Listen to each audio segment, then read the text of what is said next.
Welcome to Fun and Fundraising, everybody, the podcast where we feature people behind top nonprofit galas and signature fundraising events to showcase how they positively transform their communities.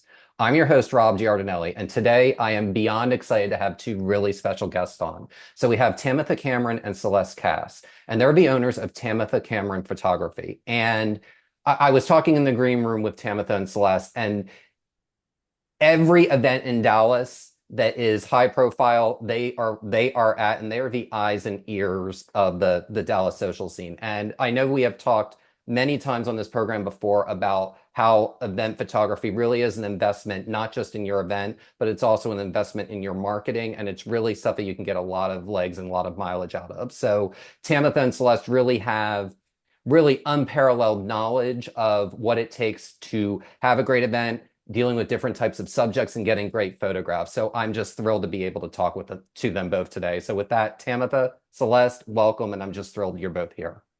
We're so excited to chat with you finally. Yes, thank you, Rob, for having us on. It's really an honor and privilege to be here with you.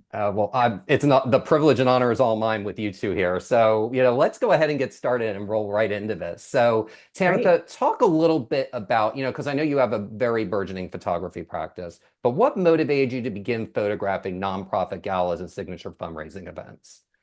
It's something that organically happened over the years. It wasn't something that I didn't set a goal to do that. I wish I could say that I did, because it would probably be a cooler story. But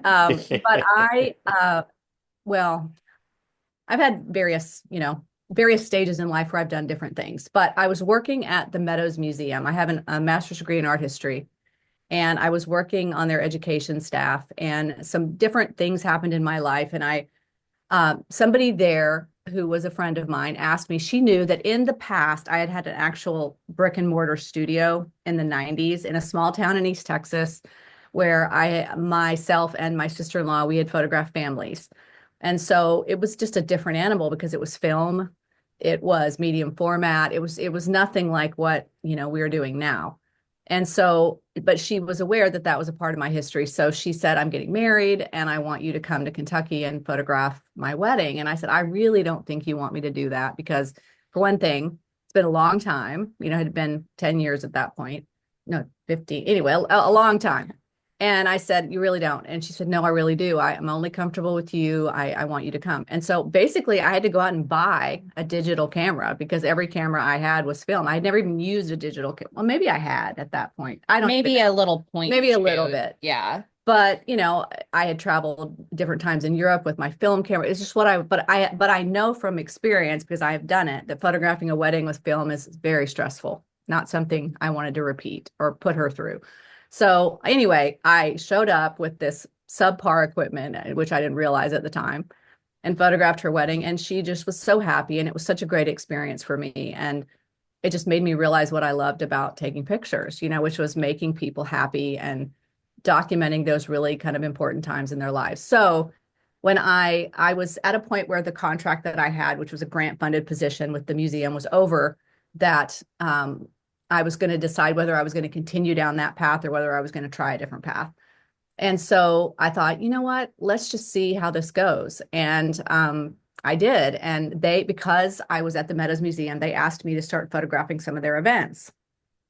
And I said, well, sure, I think I could do that. And that's really where it started. So I started photographing events for them. And then, sometimes people that you work with in that capacity then move to other institutions, and then they ask you to come there. And I have this art background, so I did a lot of work with the DMA and, other art institutions. So that's really where it started. And I think my first really big high profile event that I ever did was the art ball at the DMA. And then it just seems like, and then Celeste joined me eventually because I had more work than I could do. It just sort of organically happened. It snowballed. It was connections on connections on connections. She made these really important connections with people very early on, and she's a likable person. And so with that, she was able to get those people saying, I liked working with her, pass it on. I mean, they say the importance of networking in every field, but I definitely think in ours, it's imperative. I do not think we would have the network we have at this point without the networking skills that you started with. Well, and I think we're a relationship business. We think of, it sounds corny, but we think of every client as a friend almost for for the most part, everyone. They're friends of ours. They're relationships that we nurture that are important to us. We greet our clients with hugs when we see them because they're people we work with regularly and people we're familiar with. And it's great to be able to work with the same people over and over again. This city has a really vibrant group of people leading the fundraising, and it's really cool to be a part of it. That's so true. Yeah. I mean, it's such a great fundraising city and so philanthropic and such a big heart. And but honestly, I didn't even mention this, but we started out because of that first wedding doing weddings. That's what we thought we wanted to do. And portraits and Yes. and family shoots and the events were just kind of a small percentage of what we were doing. But then we started treating the events, and I think this is key, like a wedding, in the sense that we edited every photo. We still do. We do not go shoot an event and then just hand over the pictures. We want to make sure that they're beautiful, that they reflect the feeling that you had when you were there. We know people want to look good in these photos. So if they're, there's shiny spot or there's glare on their glasses or a hair out of place, not anything that's changing what they look like, but instead enhancing. Tweaking. You want to be photographed looking your best. We want to make sure that people look their best. Yep. Yeah. Absolutely. Well, that's the thing about, when you go to a philanthropic event, they're much more, weddings are, I like to say galas are kind of weddings are star vehicles, galas are ensembles. And that's really, kind of, very good point. Kind of how those, work. And I want to talk about the ensemble piece of a gala. So what are your, and we'll start with Celeste here, but what are your favorite parts about photographing nonprofit galas and fundraisers? I think there's something really special about knowing that you're at something that feels fun at its surface, that feels like a good time, that people are going there to be able to see their friends and to be able to experience the event itself. But at the core and heart of it, they're there to fundraise. These events aren't thrown just for people to have something to do. They're thrown for people to be able to raise money for incredibly important causes.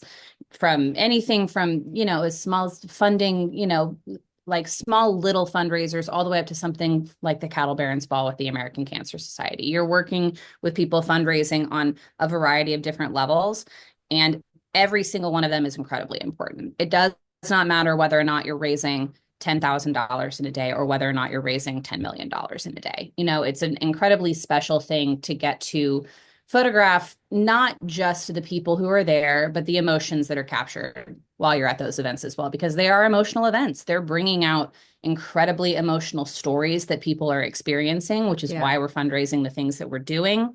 And it's a really unique thing to photograph. I feel that a lot of people talk about photography as an art form, and it is. And I think the art of capturing true emotionality in the way that people are using it for good is an incredibly important thing. Absolutely. And Tamytha, do you have anything you want to add? Oh, I'm sorry, what? No, I just said that was very well said. I mean, I think, I think people at one point, at least when we first started doing events, I think we would hear it discussed or talked about in the sense that event photography was somehow lesser than, than a wedding or than some other types of photography. High art or magazine portraiture, which are beautiful, incredible, wonderful art forms. Yes, it's just different. It's a different thing, but at the same time, I think it should be treated with just as much respect, with just as much of your energy, of your creative energy, of your heart, your time. So I think maybe that's why we do so many, maybe it's because of the way we approach it. I think we enjoy them the most out of everything that we do. It feels, which is never what I would have expected. No, well, I think we thought it would be weddings and. Well, and I'm glad you said that because I can tell that with you. Anytime I see either of you at an event, there's just a warmth and a welcomingness to you. And you can capture that with photographers. And it's very easy for me to, and it's funny because the ones who don't have that, you don't see 2 years down the line. Like some people will be hired as a one-off and then you never see them again. And there's countless numbers of those that I've seen over the years, but I've never been treated anything less than warmly and graciously by the two of you anytime I've seen you over the 15 years now that we've all been doing, the very long period of time. And I want to transition a little bit into, you are a mother-daughter duo. So I want to hear how you work successfully together as a mother-daughter duo who also happen to be business partners. And Tamytha, I'd love for you to go first on this one. It's really very easy to work with her. For one thing,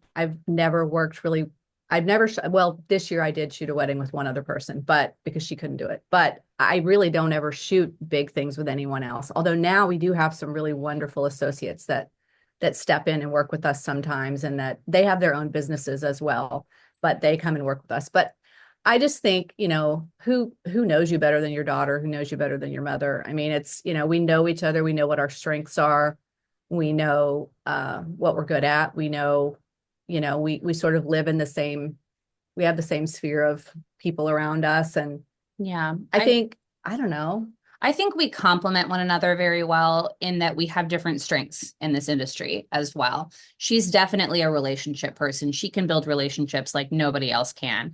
And I'm very lucky to feel that I'm getting better at that over time. But I definitely think that that's something that she extremely excels at. And I'm a detail-oriented person. I'm the one who's making sure that we are communicating on time with our clients, which is a challenging thing sometimes just because we have so many different things going on, making sure we have everything we need to get to an event, making sure that I look over the timeline and relay to her information that's really important. And she'll let me know, these are the people at this event who we really want to focus on because they're going to be the ones who are going to be big or chairs next year. And maybe I don't know that. So she's focusing on the people and I'm focusing on the background. And I think that's because we have surprisingly different personalities. Yeah, very for different. who we are.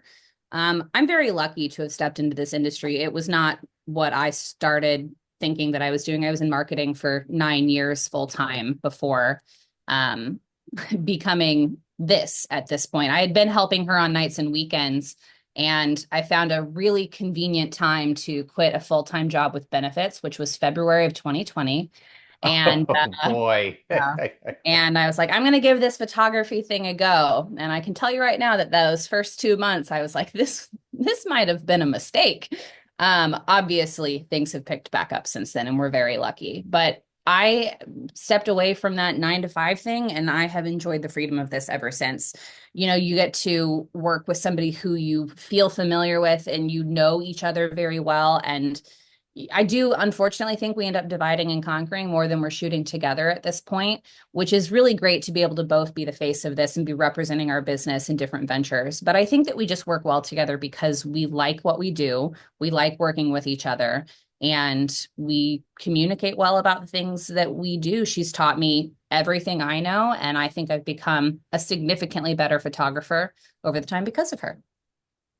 Very well said.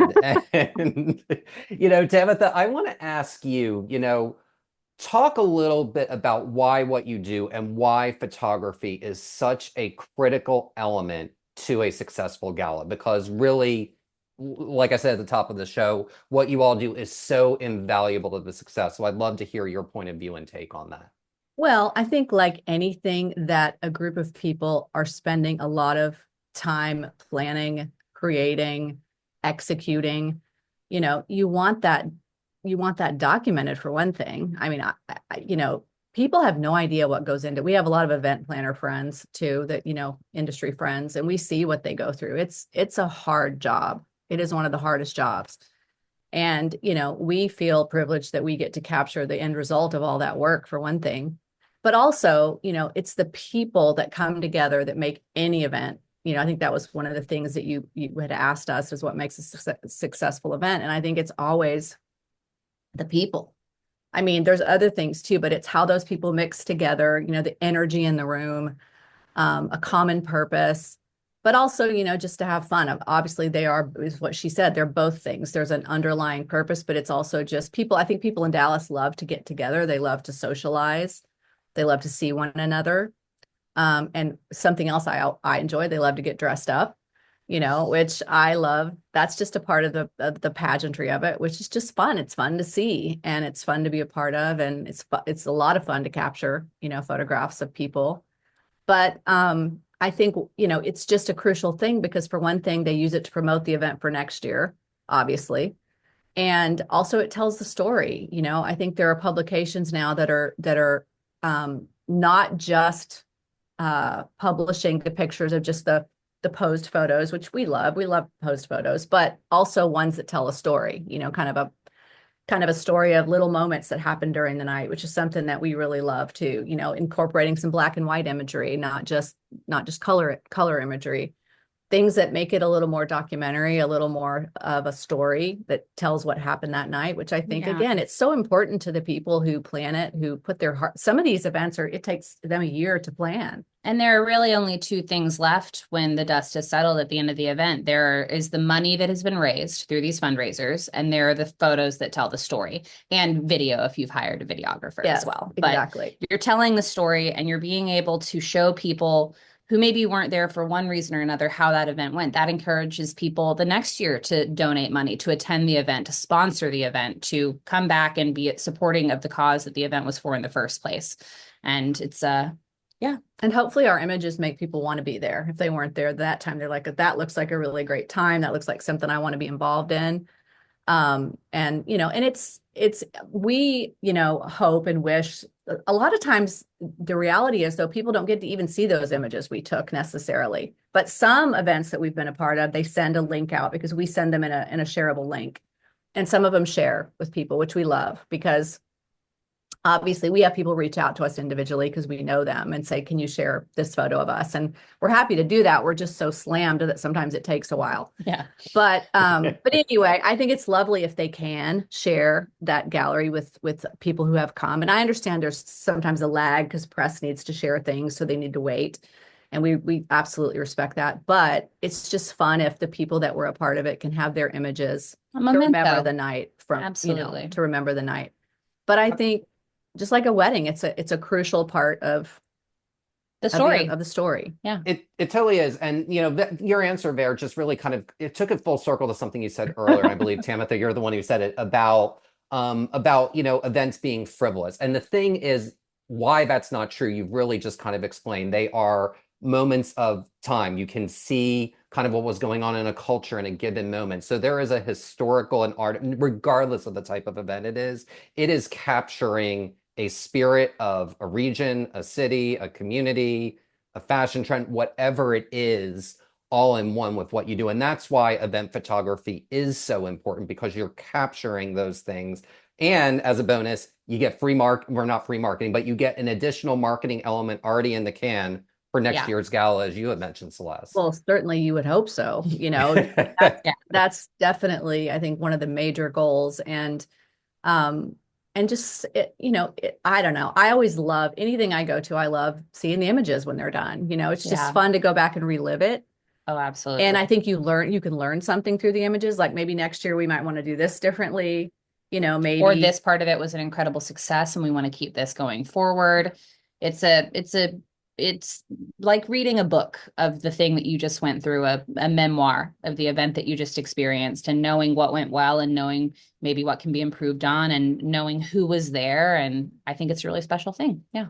Well, an example would be, Junior League. This is, we do various work with them through the years, but they have recently sort of gone back through their archives and found pictures that have been taken throughout the years of things that have happened all the way back to the 40s, 50s, 60s. It's fascinating. It's historical. And you think about these things. Of course, it's so different now because so many things are just digital, and which brings up a whole other issue of what that's going to look like in the future. But the point is, it tells the story of Dallas, and Dallas is such a philanthropic city. Really, really is. Yeah.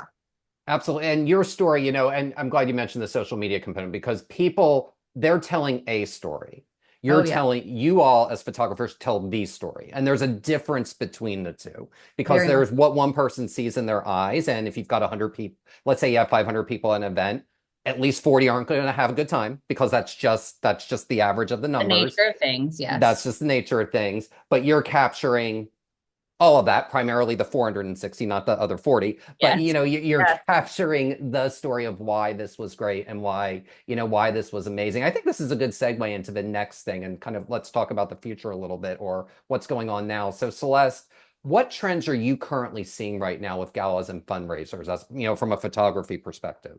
Absolutely. I think that this is a bit of a challenging one. I think, as you mentioned, we're talking about social media. We live in a day and age where social media has created this, to your point that you said earlier, feeling of FOMO in a lot of people. You see something that somebody is experiencing on their social media story, and you think, okay, I wish I was there. But it also, I think, has made it so that people have very high expectations for a lot of things. And so I think something that we're seeing more in a lot of big galas and fundraising events is unique experiences for the attendees who are there, that they're not just going and there's an open bar and a silent auction and a dinner. They're bringing in different types of experiences so that people feel like they're experiencing something very unique and special. Be that, we went to an event where a luncheon where you could build your own bouquet. It was a bunch of ladies and they had all these beautiful flowers and you could build your own bouquet and take it with you, or a different unique photo booth experience, different stations of things, or a unique way of serving food, where you don't just feel like you're doing the cookie cutter event that you've seen and done before again and again. You're going to something where you're finding something you as a user or event attendee has never experienced before. And that is a challenge in certain ways. I do think that means that people are expecting a lot when they go to something, but I think that also presents a lot of opportunities for creativity that have been, I think, left out of events, not recently, but in years past. And I think it's really fun to see how people are using the opportunity to show somebody something new as a way to then bring people back again and again to help with the fundraising efforts. And it's very fun to get to photograph those things too. You photograph people seemingly in awe of something they've never experienced before, a very expression-based thing, which is always great for photos. Yes, very much so. And I mean, the depth and breadth of creativity with event planners and people, it's impressive. There's a lot of great things that we've observed over the past year and other years. And I don't know how they don't run out of ideas, but they don't. We've said on this show before, but there's no such thing as an original idea. You just take Well, 50 yes. other elements from 50 events and you 100%. make your own magical experience from it. Very true. Very true. But, there's just something about, seeing a lot of people come together to do, I don't know, it's always different. That's one thing about what we do is it's always different. Maybe we did the same event last year, but it's different, and we're somewhere different every day. And we get to do a really interesting range of things too. Sometimes they're really fascinating speakers or fascinating, things that they're doing at the event. We just feel like we love the variety of it. And fashion is always going to be a trend when you're talking about events. The way people are dressing for galas, in certain galas especially, are getting more and more elaborate as time goes on in a way that I think is really allowing other industries to hopefully participate in this creativity as well. There are some really incredible Dallas-based fashion designers whose work is regularly showcased at a lot of the events that we do. And it's really cool to see how people are utilizing going to these galas, seeing what other people are wearing, and then utilizing that to expand their own creativity in their own field, be that fashion, be that makeup, be that a variety of different things where people can get creative. So not only are these fundraisers raising money for incredible causes, they're beacons of creativity. They're ways for people to get inspiration and to learn and to hopefully find new ways of doing things, which is really cool. Well, and that's another thing. There's a lot of, like you said, Dallas designers or Dallas businesses that come together to make these things happen. You see cattle barons, for instance, there's different booths of people that you may know, there's the Miron Crosby, boots that you saw. It's just, and we love fashion. So in fact, that brings up where I last, I think, saw you, which was at the Night of Stars, right? Yes, absolutely. Yes. And that was the first time I've ever photographed that one. And that was kind of a bucket list thing for me too. And I just was blown away by that. Jonathan Simkai, it was just beautiful. It was such a beautiful evening. And I love the runway show. I enjoy shooting runway things. And yes. It's just a merging of something that I'm personally interested in, which isn't always the case. Sometimes we do things, that have to do with things that are not our personal interests. And that's fine. That also, I've learned different things from all these events that I've found myself in a room with a speaker speaking on a topic that I've never been familiar with and gone, okay, not only am I here for my job, I'm also getting to learn something new and fascinating. Oh, yeah. Yeah, for really sure. There have been some National Geographic things that we've done in the last year that have been, that's fascinating. So many fascinating things. Got to hear Matthew McConaughey speak. That was fascinating. Like we were talking about Ken Burns earlier. Yes. We meet a lot of very interesting people. Well, yeah. I want to touch upon that. That's actually a good tee off for the next question. And that is, you all, and gosh, we listed like a half a dozen of them in 45 seconds, just kind of Yeah. organically. And that's why it's time for this question for sure. So how do you make high profile individuals, and you had mentioned this earlier, you'll shoot people in the green room backstage and all that. How do you make high profile individuals and celebrities comfortable when you photograph them so that you're getting good images and not the phoning it in look that I've seen many celebrities give? And I know you've seen it because you had the photos, we don't see those, but how do you discern between that? And Celeste, I'd love to start with you on that one. Yeah, sure. I think a really important thing, and I understand that this might be hard for some people, but I think maybe we're desensitized to it in a good way, is you treat them like they're people. Yeah. They're not, though they may be known for something really impressive, at the core of who they are is just people. And when you approach somebody by being, certainly polite and, considerate of the situation they find themselves in, but approaching them as though they're just a regular person, because that's what they are. We've photographed presidents, socialites, Oscar winners, royalty, and at the core of who we all are is just people. And it's really interesting to be able to approach these people and find a way to get them comfortable, to your point, because it might not seem that way. Some people will do that organically because they are a forward-facing career where they just naturally find themselves comfortable in front of people, maybe by practice. But I think you ask them questions. You ask them questions, you communicate with them. I also think it's incredibly important for us to seem as though we feel, and we do, very competent and confident at our job. Because if they're coming into a situation where they're being photographed and they're feeling as though the photographer maybe isn't going to capture them in the best way, and they're used to being captured in a certain way, that's going to be a problem. And so you want to make sure they know, hey, I'm just going to have you stand over here. You don't approach them as though you're afraid. You approach them as though you know what you're doing. And we do know what we're doing at this point. It's just like anything, you're confident, you're respectful, you're kind. Yeah. Kindness is a really big thing. 100%. For me in life and everything. In general, I grew up with that as a key tenet of our family, and being respectful of of everybody and being kind. And, I think if you approach everyone that way, can't go wrong with that. Absolutely. I'm glad you mentioned that, because it kind of like the through line of what both of you said is people are known for more than what they're most known for. Oh, 100%. Yeah. Complex, and everybody's a complex individual. We're all an interesting conglomeration of experiences and feelings and traits. And that's the thing. People are endlessly interesting. Yes. That's what's the best thing about this job, is that not 2 days are the same. You're meeting people who have different expertises in life. Everyone has something to teach you. And if you approach somebody like they've got something to offer you and you have something to offer in return, you're putting yourself out to be in a position where it's free flowing between you and whoever you're photographing. Because let's face it, it's a vulnerable thing. Maybe not so much for a celebrity because they do it all the time. Yeah. But for most people, it's a vulnerable thing to have their photograph taken. It just is. Not so much maybe at an event, because there are certain groups of people that I think are so used to that because they go to a lot. You can almost tell when you walk into an event. There are certain groups that they're used to it. They know the drill. They know. And then sometimes we'll walk into a different type of an event where they're not used to being photographed, and you can tell because you'll ask them and they almost seem surprised that you want a photo of them. And in a way, I think that's really charming. And you're like, yes, of course I want a photo of you. I get people all the time who are like, you want a photo? Like, you don't, I'm not important here. And it's like, we're not here to only take the chairman's photo. We're here to make sure that everybody who is here and was a part of this event gets captured, because you just attending and being willing to listen to what somebody is saying, or donating your time or donating your money, you're worth being photographed at that spot too.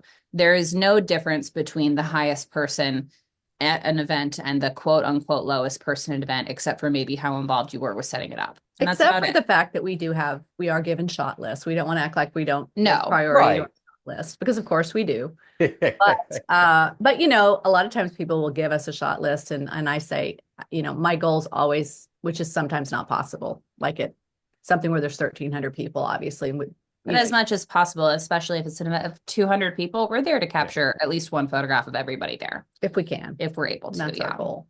But what were we even talking about? I lost No, we were talking about high profile individuals and celebrities, and all this is important Yes. because where it kind of went was from Matthew McConaughey's a high profile individual to everybody Was. is a Yeah. high profile individual, because really at the end of the day, a successful event, and this is what you all do, so you two do so well in particular, is you capture the tapestry of the community in the room. And it's not just people with 9 figures in their bank account wearing fancy dresses.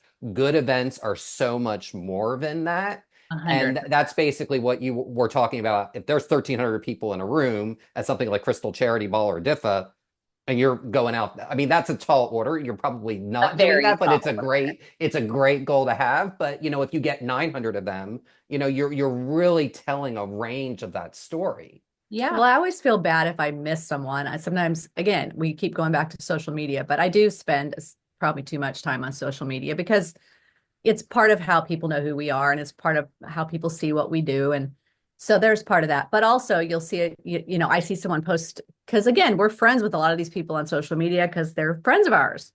And so you see that they post a picture of someone and I'll say, oh, I didn't even see them there. Somehow I didn't even see them. And I feel bad that I didn't get a photo. But to your point, yes, a 1,300 person event is a tall order to make sure that we capture everybody, which is why you should hire 2 photographers instead of 1 for an event that has that many people. That's certainly true. For sure.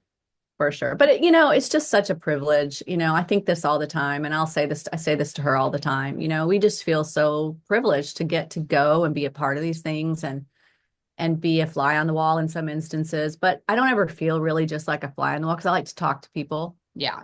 And hug their neck and ask them how they are. And, can't do too much of that or we won't get our job done. But it's just a lovely community. And Dallas is a big city and getting bigger every day.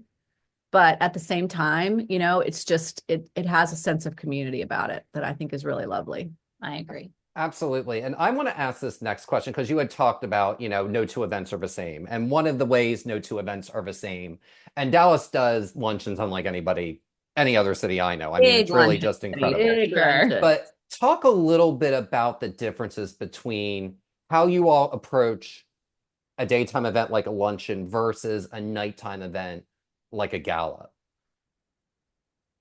Yeah, sure. So I think it feels like there's a huge difference, and yet at the same time there's not. There's so many different moving pieces going into both of these events happening. I know one of the very obvious key things is just the kind of environment you're trying to create at a nighttime event versus a daytime event. At a nighttime event, you want people to stay late. You want people to have a fun party. People are dressed up typically more than they're dressed up for a daytime event. And that's for a purpose. A lot of times these are having these live auctions late in the evening. You want people to feel really comfortable so that they're able to donate their money to an incredible cause. And daytime events just typically don't have that same sort of high energy to them. They're a little bit more polite. They're a little bit more, I want to say subdued, but it's not quite the right word, but I think it's just an energy that presents itself as we're here in the middle of our day and we're happy to take time away, but we're most likely going to something after this event is over. Yes. You're donating time in the middle of your day to an important cause, and then you're heading off to work, or you're heading off to see your family. And they're just more, it's relaxing during the day a little bit, I think, because you're not having to expend energy getting ready. And for us, we're not having to expend energy moving in so many different places. A luncheon is in one spot. We are photographing people as they're entering, then we're photographing during the luncheon, we're photographing the speakers on stage, and then the event is done. Typically at something like a Cattle Burns or Crystal Charity, there's just more movement, there's more energy, and there's a little bit more life into it. And that's intentional by the event planners. You're creating nighttime events are usually longer. Yes. But they're both fun in their own unique ways. I think it's really great to get to go and sit and listen to somebody really fascinating tell their story, which is what Dallas luncheons do so incredibly well. They bring in the most interesting people. And I think it's really great getting to hear somebody tell their story. But then I also think it's great to photograph people on the dance floor late at night at a fundraising gala, get that beautiful, fun nighttime energy. It's really cool to get to do both of them for sure. And I think sometimes people worry, I have to throw this in there, about, oh gosh, what if they capture this? Well, but we're very respectful of the photos we We're take. not delivering photos that nobody wants to see. Okay, so that actually leads me to my next question. And this kind of ties to what you both have been mentioning earlier about social media. So talk about how you work with the organizations for what images you are allowed and not allowed to share slash post slash whatever it is.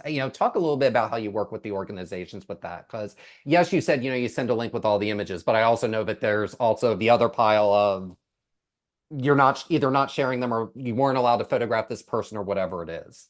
I mean, we like I said, edit, which means we call, we go through, on an average, every event on average, there are thousands of photos. And on usually, even though we don't even really try, it just usually boils down to us delivering about 100 photos per hour. That's normally what we end up Per delivering shooter. per shooter. Yeah. And it's not like we have a hard and fast number. If it's good and we're going to give it to you. But every different organization has different rules. And I mean, legally, we own the photos. I mean, every now and then, there'll be a contract that will change that because some high profile stores like, a Chanel or a Dior, places like that, they want to retain their images. And we're fine with that. We don't care. We're whatever they want. It's not as though we have a shortage of images that we can utilize for our own social media. Yeah. And we show respect to the client. If they don't want us to share it, there have been fashion shows that we photographed where we're not allowed to post anything, which for understandable reasons. A lot of times it's deadline based. You don't want to share something incredibly important before it's able to be shared with the press. And you want to make sure that the people who are supposed to be sharing it or, releasing that information are the people to do it first. And I think that just lends to how we approach social media, which is that we're more often sharing things that other people have shared first. Yes. We're seeing what they have liked and what they have felt comfortable sharing online and saying, that was a really great image. I appreciate that you shared that one. I'll share it on my own page as well, because we want to make sure that we're representing our clients the way that they like to represent themselves. And so we're sharing the content that obviously means the most to them, that they feel the most comfortable sharing. A lot of reposting rather than necessarily our own individual posting. And quite honestly, social media it's an incredibly important part of our job, but it's not the most important part of our job. And the thing is, the last thing we would ever want to do is offend a client in any way. We would never want to post something that upset them. We would never want to disrespect the organizations that put their trust in us. We just wouldn't want to do that. And that's not even an opportunity to do that very often. I just mean by sharing something that they're not ready to share, or sharing, something that, a particular store brand or whatever doesn't want shared, because it's their image of their outfit or whatever.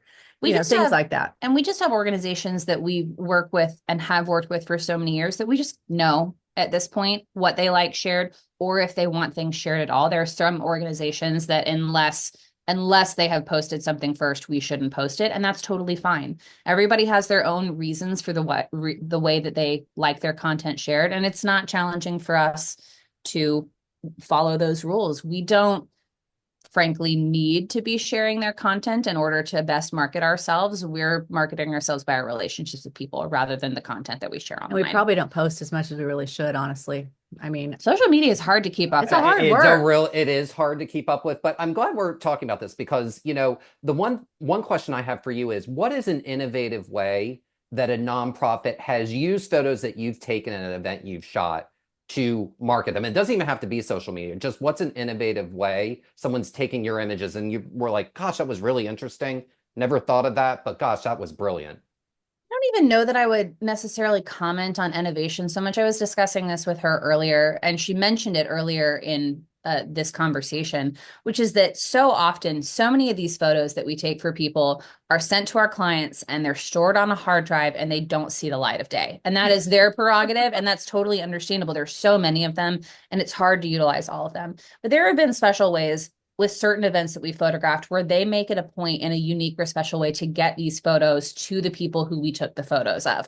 Be that just sharing the digital gallery to the clients and allowing them to download their own photos, or downloading the photos themselves, putting it in some sort of envelope or fun card, sending it to their clients, and allowing people to have those photos after the events are over as a memento of the event. And I don't think that gets done enough. Now, that is a tall order to ask an organization to do that, because so often there are so many different guests, and you'd have to go through the work of identifying everybody and making sure that they knew who each person was. But I think it's really fun and special when somebody is able to take those photos and leave their attendees with a lasting memento of the event. And this is a little bit kind of different, or maybe off topic a little bit of that, but I did think it was innovative, and I thought it was a great idea, and I've done it 4 years running now.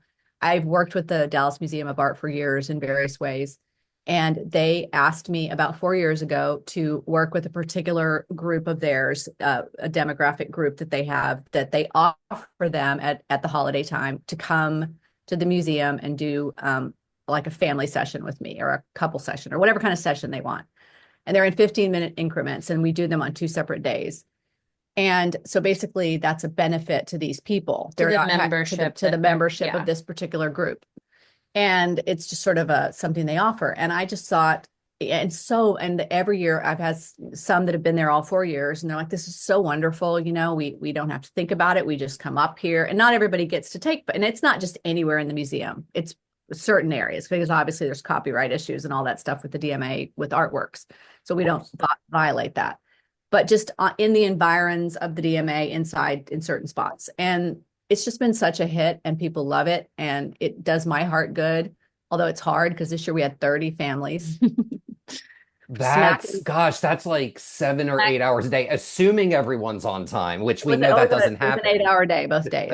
And smack dab in the middle of Dallas, crazy event autumn season, which is a lot. But I think the antithesis to what we said earlier, people sometimes feel vulnerable or uncomfortable having their photo taken. When all is said and done, people do want to have mementos and photos of themselves, especially if you're not somebody who regularly attends these events for one reason or another, and you get dressed and you make yourself look nice and you've put in this effort. It's really lovely for those people to be able to have something at the end of it. And I think on a different note, but still similar, we do a lot of events where there are people helping in fundraising efforts, and maybe they're then going to go on and start a different fundraising organization. I had this happen recently where I photographed a specific group, and somebody who was there was about to start their own fundraising organization. And so they were able to then utilize photos of them helping out at this event and go, this is the kind of way that I'd like to be providing help for other organizations in the future. So it ends up not necessarily just being for the event that we're photographing, but people can take their images and utilize them for further fundraising purposes. It just goes on and on and on, which is really unique and special. I mean, there's no shortage of fundraisers in Dallas, and it's already not enough. We always need more, because there's always a good cause for people to raise money for. Yeah. And I think in the vein of something innovative, I think the way they're sharing some of these images now, certain publications, like I said, are not just sticking with the posed photos of everybody that came, but more documentary style photos that are incorporated into what they share. They're wanting photos to create a vibe in the way that they share them, so that that vibe matches the energy of the event overall. It's like you said, it used to just be that they wanted posed photos of people who were socialites or important people at the event to share who was there. And now they want to see the fashion. It might be a close-up shot of a really beautiful outfit and detailing of jewelry that they want to share in these magazines as well. Or people having fun, or just, almost people toasting at the end of a big speech, capturing the energy of the event rather than just who's there. And, I've had certain publications want to meet with me and talk with me about this, about what they're looking for. And it's so helpful. And it has somewhat changed. I mean, I've always, like we said, we've always approached events like we would a wedding. Not like it's different. It's not just people, it's details. In the sense of the importance of it, and of that you want to deliver it beautifully, and that you want to get the vibe of it and all those things. So not just check off a shot list. Yeah. So I think the way they're sharing those is somewhat different now, which I think is innovative and really fun. Absolutely. And, to a nonprofit, the gala is their wedding every year. Yes, exactly. Absolutely. It's the most important night of the year for them in terms of fundraising. And it's a big ask to be tasked with making sure that that's captured. And we feel really honored to get to do that. Very much so. Absolutely. And I know we're coming up on time, so I love ending with this type of question. And I know you two will each have a really good answer. So we'll start with Celeste and we'll end with Tamytha. And that is, what is one thing all great galas and signature fundraising events have in common? I think that you want to have the right people there because you want people who are committed to the cause. But I think something a little bit more unique that I think a lot of things are lending into these days. I think a lot of galas are leaning into having a good theme. You're approaching it where the night is a celebration in one specific way that feels as though you're not just going out to a dinner and a dancing, you're going out to an experience. And I think that's drawing more and more people into the fundraising world like never before. It can be a broad theme, it can be a specific theme, but I think that people like getting dressed up and going to something that feels fun and unique. And I think a lot of galas are doing that in a really great way these days. Gosh, that's a hard question. I'm sitting here thinking about it as she's talking. But I mean, I think I would answer that the same way I would any sort of event, in the sense that you hope that the energy there is really good. And then you hope that your images are going to reflect that energy. I know you didn't ask what's important about the images, but I do hope that we step into certain ones and you can't even really define what it is, but there's just something that, you feel it. You feel it when you're there, that people are just, united in a common purpose. Maybe they just enjoy the people they're around. It's just a lot of things come together to make one of those, things that can't really be defined, but that is right there in front of you. Yeah. And I feel like, we get to experience that pretty often. It doesn't always happen, and I don't know if that has to do with the money that's being, I don't know what it has to do with. Maybe the combination of people that come, and also just seeing different types of people together at a fundraiser is really fun. There's certain ones that we walk into where it's the same group but then there are some where, you get to see just all different people from all different walks of life. Yeah. And I think that makes a great fundraiser. Not trying to dog on other cities, but Dallas really does fundraising events like nobody else I've ever seen. I think it's a really unique thing about our city that we like to be united in causes and raise money for really important things. And it's a city based in philanthropy. It's a city of creativity. It's a city of business. And those things all come together in a really fun way. And I think Dallasites, at least the ones we observe, and people say that I have friends who say, you're just always so Pollyanna-ish and positive about things, which she knows isn't true. But I really am about what we do. And I think they enjoy each other. They enjoy coming together and being around one another. And I think that's just wonderful. It's really, really special to be a part of it. This industry, the event industry overall, is a challenging industry. The photography industry is a challenging industry as well. And we're very, very lucky to get to do what we do. I know people have set out to be in this position and have maybe not made it as far as we have. And so we not only feel lucky and privileged, we just feel honored to get to do this in a way that presents us with so many unique relationships and experiences. It's, yeah. I think that's the perfect way to end. And you can see why you are welcomed into so many different rooms in really one of the best fundraising cities in the United States. And I cannot thank you both enough for the time today. So Celeste, Tamytha, thank you so much for joining us. Thank you, Rob. We could chat all day with you. We really could. And I was like, gosh, I should have just booked an extra half hour with you all. This was great. Anyway. So for more happy holidays to you and yours. And to you and yours as well. And for more information about Tamytha Cameron and Celeste Cass, please visit Tamytha Cameron, and that's TAMYTHA Cameron.com. And that will do it for this episode of Fun and Fundraising. I'm your host, Rob Giardinelli, reminding you to keep it fun, keep it interesting, and your guests will have a great time. Have a great day, everyone, and take care.